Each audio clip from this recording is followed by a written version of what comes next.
नमस्कार मित्रांनो, पुणे प्रॉपर्टी या यूट्यूब चॅनलवरती तुमचं स्वागत आहे। आज आपण वाघोलीमध्ये बिग कार्पेटमधला 1 BHKचा फ्लॅट घेऊन आलो आहोत। स्टार्टिंगला लिव्हिंग पाहिलं तुम्ही, त्यानंतर लिव्हिंगला अटॅच एक बाल्कनी असेल। बाल्कनीचा आपण ऑड इवन कन्सेप्टमध्ये हा फॉर्मॅट यूज केलेला आहे। त्याचबरोबर पुढे जाल तर लेफ्ट साईडला हे आपलं एल शेपमध्ये किचन असेल। असेच नवनवीन व्हिडिओ पाहण्यासाठी तुम्ही आपल्या या यूट्यूब चॅनलला सबस्क्राईब करा।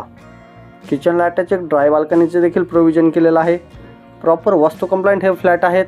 ईस्ट वेस्ट डायरेक्शनने फ्लॅट बनवलेले आहेत। हे आपलं कॉमन वॉशरूम असेल, ज्यामध्ये WC आपण यूज करत आहोत। एक बेसिन काउंटरसाठी जागा देखील केलेली आहे। 1 BHKचा फ्लॅट असून आपण यामध्ये 2 वॉशरूम प्रोव्हाइड करत आहोत। हे मास्टर बेडरूम असेल, त्याला एक अटॅच वॉशरूम देखील आपण प्रोव्हाइड केलेला आहे। 2 वॉशरूमचा हा 1 BHKचा फ्लॅट आहे। 1 BHKचा टोटल कार्पेट पाहिला तर 500 स्क्वेअर फीटचा हा फ्लॅट आहे। त्याचबरोबर आपण याची कोट करत आहोत 32 लाख गव्हर्नमेंट टॅक्सेस वेगळे असतील। फ्लॅटसोबत एक car parking open free of cost मिळेल। त्या फ्लॅटला व्हिजिट करायचं असेल, काही माहिती पाहिजे नसेल तर वरती दिलेल्या नंबरला संपर्क करा। असेच नवनवीन व्हिडिओ पाहण्यासाठी आपल्या यूट्यूब चॅनलला सबस्क्राईब करा। तर भेटूया पुन्हा अशा एका नवीन व्हिडिओसोबत।